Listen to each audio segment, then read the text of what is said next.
Hello दोस्तों, नमस्कार। AJIS academy में आपका स्वागत है। आज का टॉपिक है कि हिंदुस्तान में बढ़ती हुई जनसंख्या को कैसे लाभदायी बनाएं। How to transform the burgeoning population of India into a demographic dividend. और आज का टॉपिक मैंने ऐसा क्यों लिया है, क्योंकि आपने समाचार पत्रों में पढ़ा होगा कि हिंदुस्तान की जनसंख्या जून जुलाई तक चाइना से 2.9 मिलियन मतलब 29 लाख ज़्यादा हो जाएगी। और इस तरह से हिंदुस्तान विश्व का सबसे बड़ा आबादी वाला देश बन जाएगा। BBC के अनुसार चूंकि 2021 में हमारे देश में जनगणना नहीं हुई, और जैसा कि आपको मालूम है कि 1872 ईस्वी से हिंदुस्तान में प्रत्येक 10 साल पर जनगणना या सेंसस कराई जाती रही है, लेकिन चूंकि हमारे देश में पिछले 2-3 साल से भयावह कोरोना पेंडेमिक फैला था, जिसके कारण से सरकार ने 2021 में जनगणना अर्थात सेंसस नहीं कराया। तो एक अनुमान के अनुसार BBC ने बताया, मैंने 2023 के अप्रैल के अंतिम सप्ताह में हिंदुस्तान की जनसंख्या चाइना से ज़्यादा हो जाएगी। तो दोस्तों, जो UNO का रिपोर्ट है उसके हिसाब से हिंदुस्तान की जनसंख्या 142.86 करोड़ होगी, और इसी पीरियड में चाइना की जनसंख्या 142.57 करोड़ होगी, अर्थात 2.9 मिलियन अर्थात 29 लाख ज़्यादा होगी हिंदुस्तान की जनसंख्या। सवाल ये उठता है कि ये जो इतनी तादाद में जो जनसंख्या हमारे देश में हो गई है, क्या वह एक लायबिलिटी है, बर्डन है, या उसको एक लाभांश में या लाभदायी जनसंख्या में क्या परिवर्तित किया जा सकता है। तो इसी पर विचार करने के लिए आज मैं आपके समक्ष प्रस्तुत हो रहा हूं, और मुझे उम्मीद है कि आपको अच्छा लगेगा। अगर आप हमारे बहुत सारे वीडियो को देखना चाहते हैं तो AJIS एकेडमी इंदौर टाइप करें यूट्यूब पर, शेयर करें, सब्सक्राइब करें, लाइक करें। आपको बहुत सारे वीडियो मिल जाएंगे विभिन्न टॉपिक पर। दोस्तों, यह जरूरी है कि किसी भी देश के जनसंख्या के बारे में हम ये जानें कि उसका कंपोजिशन क्या है, उसकी बनावट क्या है, उसका वृद्धि दर क्या है। तभी हम आकलन कर पाएंगे कि क्या वह बोझ बनता जा रहा है या वह लाभदायक या लाभांश में परिवर्तित हो रहा है। तो पॉपुलेशन ग्रोथ हमारे हिंदुस्तान में कैसे कैसे हुआ है, इसके बारे में हम बताना चाहेंगे। 1950 में हमारे देश का जो टोटल फर्टिलिटी रेट TFR, इसका मतलब ये होता है कि एक महिला 15 वर्ष से लेकर 49 वर्ष के बीच में जितने बच्चा पैदा करती है उसको TFR में टोटल फर्टिलिटी रेट कहते हैं। और 1950 में लगभग ये 6.0 था, माने एक महिला 6 बच्चे पैदा करती थी, जो 2023 में घट करके 2.0 हो गया है। बहुत से दक्षिणी राज्यों में तो ये घट करके 1.6 हो गया है।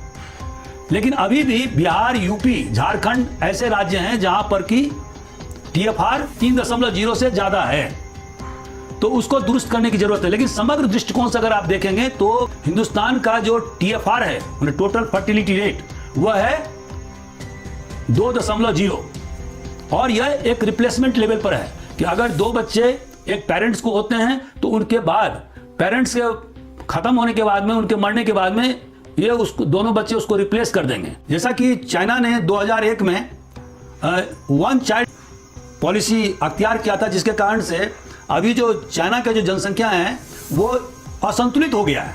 उसमें बूढ़े लोगों की संख्या ज्यादा हो गई है, और एक अनुमान के अनुसार 2035 तक चाइना में 30% लोग ऐसे होंगे जो 65 साल से ऊपर के होंगे। और ये डिपेंडेंसी लोड चाइनीज इकोनॉमी पर बढ़ाएगा। लेकिन हमारे देश में ऐसा नहीं है। हमारे देश में जनसंख्या स्टेबल है, और 24% जो वर्कफोर्स, पूरे विश्व का जो वर्कफोर्स है वो हिंदुस्तानी होगा। आने वाले दिनों में लगभग 2063 तक हिंदुस्तान की जनसंख्या लगातार बढ़ती रहेगी, विथ स्टेबिलिटी बढ़ेगी, मतलब उनमें स्थायित्व होगा। 2064 के बाद में हिंदुस्तान में जनसंख्या में निगेटिव ग्रोथ होना शुरू होगा, और उस समय में हिंदुस्तान की जनसंख्या 6 करोड़ होगी। दोस्तों 2023 में हिंदुस्तान का जो वर्किंग पॉपुलेशन होगा वो होगा 68%, 68%, और ये सबसे ज्यादा होगा। इसका मतलब हुआ कि 1.1 बिलियन मतलब 110 करोड़ लोग काम करने के लिए उपलब्ध रहेंगे, और पूरे विश्व का 1/4 मतलब 24% लेबर फोर्स हिंदुस्तान प्रदान करेगा। दोस्तों हम अपने बढ़ती जनसंख्या को किस प्रकार से उसे लाभदायक बनाएं, इसके लिए हमें एम्प्लॉयमेंट पर जोर देना होगा, रोजगार उपलब्ध कराने होंगे। और जैसा कि अभी मैंने बताया कि हिंदुस्तान में अब 110 करोड़ लोग वर्किंग पॉपुलेशन होगा जो काम चाहेंगे, तो उनके लिए हमें रोजगार मुहैया कराना पड़ेगा। प्रत्येक साल 50 लाख लोग जॉब मार्केट में प्रवेश करेंगे। लेकिन सबसे जो इसका जो दुखदाई पहलू है वह यह है कि केवल यह सरकार के बूते की बात नहीं है, और एक अनुमान के हिसाब से, सरकारी आंकड़े के हिसाब से अगले 5 साल में सरकार ज्यादा से ज्यादा 60 लाख लोगों को रोजगार दे सकती है। तो अब सवाल यह उठता है कि रोजगार के अन्य अवसर कहां मिलेंगे। तो अभी तक हमारे देश में जो विभिन्न योजनाकारों का जो फोकस रहता था वो रहता था ग्रोथ ओरिएंटेड, कि अगर विकास दर ज्यादा होगा तो उसका जो ट्रिकल इफेक्ट होगा वो नीचे तक जाएगा। लेकिन दोस्तों रोजगार के मामले में ये सही साबित नहीं हुआ है। अभी भी हिंदुस्तान में मार्च 2023 के आंकड़े के हिसाब से 7.8% लोग बेरोजगार हैं, और शहरों में इसका प्रतिशत है 8.5। सबसे ज्यादा जो बेरोजगारी की संख्या है वह है हरियाणा में, राजस्थान में, झारखंड में, बिहार में, जम्मू कश्मीर में। उसे हमें दुरुस्त करना होगा। तो इसलिए हमें रोजगार परक वृद्धि दर को अपनाना पड़ेगा, और इसके लिए जैसा कि अभी सरकार ने घोषित किया है कि किसानों की आय दुगुनी कर दी जाएगी, ये सबसे ज्यादा विकल्प होगा। और इसके लिए जो पहले पंजाब, हरियाणा और पश्चिमी यूपी में ग्रीन रिवॉल्यूशन या हरित क्रांति लाया गया था गेहूं के उत्पादन के मामले में, अब उसे अर्थात ग्रीन रिवॉल्यूशन को पूर्वी प्रांतों में अर्थात बिहार में, बंगाल में, उड़ीसा के तटवर्ती इलाके में और असम के इलाके में उसे फैलाया जाएगा। तो यह जबरदस्त कारगर होगा, क्योंकि अभी भी 46% लोग हिंदुस्तान में खेती पर निर्भर करते हैं, लेकिन एग्रीकल्चर का जीडीपी में मात्र 18% कंट्रीब्यूशन है। जबकि अगर आप चाइना का देखें तो मात्र 25% लोग खेती पर निर्भर करते हैं। अगर अमेरिका का देखें तो मात्र 2% लोग खेती पर निर्भर करते हैं। इसका मतलब क्या हुआ? इसका मतलब यह हुआ कि बहुत सारे हिंदुस्तान की आधी आबादी जीविकोपार्जन के लिए खेती पर निर्भर है, और इसीलिए हमें खेती को सुदृढ़ करना होगा, कृषि को डाइवर्सिफाई करना पड़ेगा, जैसे कि चाइना में किया गया है। हॉर्टिकल्चर पर, फल उद्यान पर, फिशरीज पर, पोल्ट्रीज पर, सोशल फॉरेस्ट्री पर, इस पर विशेष रूप से ध्यान देना होगा। और जैसा कि आप जानते हैं कि चाइना में जो टोटल एग्रीकल्चर से जो इनकम होता है उसमें हॉर्टिकल्चर का जो भाग है वो 40% के लगभग है। हिंदुस्तान में ऐसा नहीं है, उनका हिस्सा मुश्किल से 15 से 20% है। अगर हम हॉर्टिकल्चर, फिशरी, फॉरेस्ट्री, पोल्ट्री, इन पर ज्यादा फोकस करें तो अधिक से अधिक लोगों को रोजगार मिलेगा, किसानों की आय दुगुनी होगी। और एक बात और ध्यान में रखने वाली बात है कि पेंडेमिक कोरोना के कारण करीब 20 से 25 लाख लोग शहर को छोड़ करके गांव में चले गए हैं और वहां पर खेती करने लगे हैं। तो ऐसी स्थिति में हमें ऐसी व्यवस्था करनी होगी ताकि वहां पर गांव में मार्केटिंग सुविधा उपलब्ध हो, फर्टिलाइजर सस्ते दाम पर हो, डीजल और पेट्रोल के दाम कम हो, ताकि कृषि को लाभदायक बनाया जा सके। तभी हम रोजगार सृजन करने में सफल हो पाएंगे। दोस्तों हमारे देश के विभिन्न सरकारों की नीति रही है कि शिक्षा को देशव्यापी बनाया जाए, मैंने सभी को शिक्षा मिले, यूनिवर्सलाइजेशन ऑफ एजुकेशन। लेकिन अभी भी जो लिटरेसी का प्रतिशत है वह 69-70% है 2011 के जनगणना के हिसाब से। अभी 2021-22-23 में यह बढ़कर के लगभग 80% हो गया होगा। अब जब नई जनगणना या सेंसस आएगा तभी हमें पता चलेगा कि शिक्षा के फ्रंट पर हमने क्या विकास किया है। लेकिन एक अनुमान के हिसाब से 80 से 82% लोग ही शिक्षित हैं। उसमें भी पुरुषों की तादाद ज्यादा है और महिलाओं की तादाद बहुत कम है। तो महिलाओं की शिक्षा पर विशेष रूप से ध्यान देना होगा। खास करके SC, ST और OBC की महिलाएं जिन्हें शिक्षा का अवसर नहीं मिला है, उन पर विशेष रूप से ध्यान देना होगा। सबसे बड़ी बात है कि ST माने अनुसूचित जनजाति के जो बच्चे हैं उनमें ड्रॉप आउट की संख्या बहुत ज़्यादा, लगभग 65% से ऊपर, और उसी तरह से शेड्यूल्ड कास्ट के भी 55% ड्रॉप आउट की संख्या है। यही हाल OBC के लोगों की है। तो हमें ये जो कमजोर वर्ग के लोग हैं उन पर विशेष रूप से ध्यान देने की जरूरत है ताकि शिक्षा का सर्वव्यापीकरण किया जा सके। हमारे देश में जो हायर एजुकेशन की जो स्थिति है वो भी कमजोर है। अगर आप विकसित देशों से उसकी तुलना करें, मात्र 11% जो स्टूडेंट्स हैं वो हायर शिक्षा में जाते हैं, उच्च शिक्षा में जाते हैं, जबकि जो एवरेज जो ग्रॉस इनरोलमेंट रेशियो है पूरे विश्व के लिए वह है 23.2% और जो विकासशील देश हैं उसके लिए है 36.5%। तो हमें उच्च शिक्षा पर विशेष रूप से ध्यान देना होगा ताकि अधिक से अधिक लोग उच्च शिक्षित हों।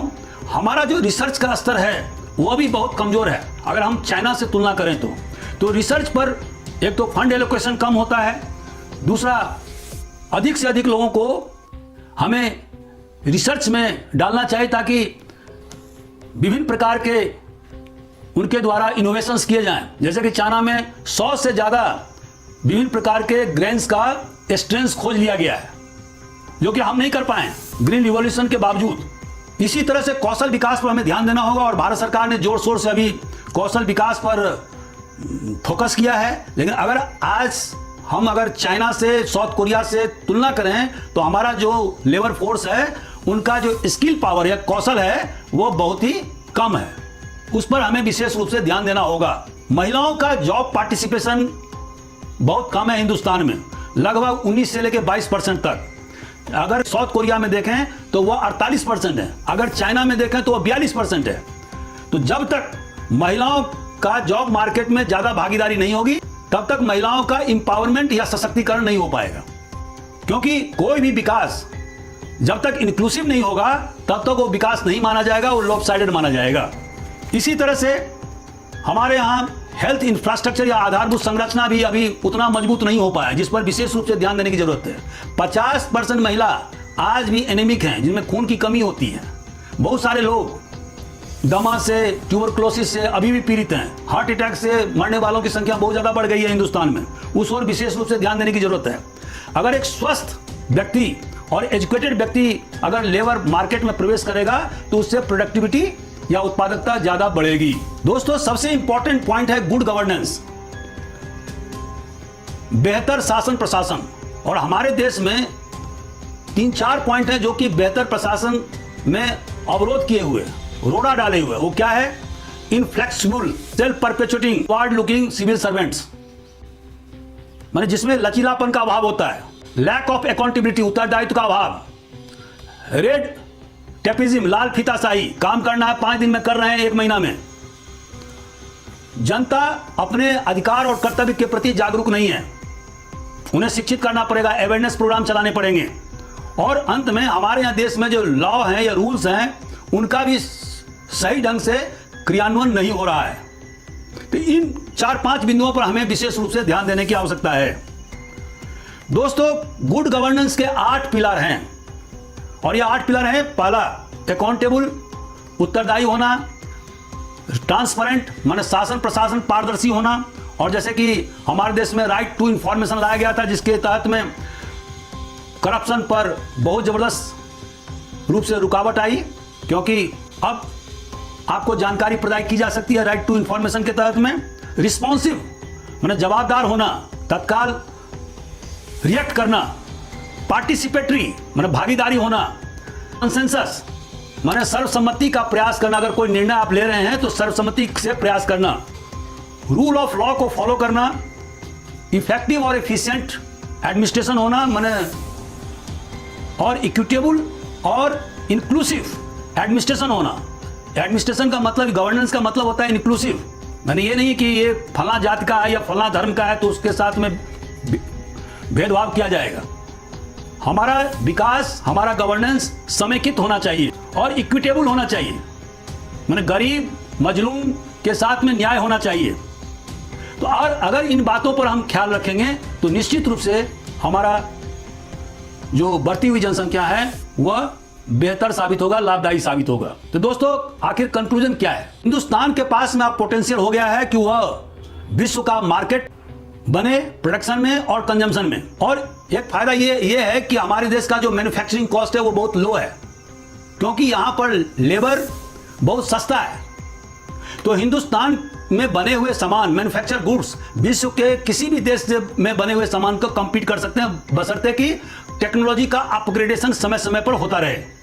अभी जो हिंदुस्तान का जो TFR है, जो 2.0 हमने बताया, वो एकदम सही है और वो पॉपुलेशन स्टेबलाइजेशन के लिए कारगर साबित होगा। अगर हम इस पॉपुलेशन पर जोर जबरदस्ती करेंगे, उसको घटाने का प्रयास करेंगे या 1.8% ग्रोथ रेट से कम करने की कोशिश करेंगे, तो हमारे जनसंख्या में इम्बैलेंस पैदा होगा, असंतुलन पैदा होगा, जैसे कि चाइना में हो गया है, जब चाइना ने 2001 में वन चाइल्ड पॉलिसी अख्तियार किया था। अगर हम हिंदुस्तान की जनता को good quality education, employment, good health care, good infrastructure और जेंडर एम्पावरमेंट कर पाते हैं, तो हमारे देश का जो बढ़ती हुई जनसंख्या है वह डेमोग्राफिक डिजास्टर न होकर के डेमोग्राफिक डिविडेंड में कन्वर्ट हो जाएगा और हिंदुस्तान आने वाले दिनों में एक ताकतवर देश बनेगा और 2030 और 35 के बीच में हिंदुस्तान नॉमिनल GDP में भी तीसरे नंबर का देश बन जाएगा,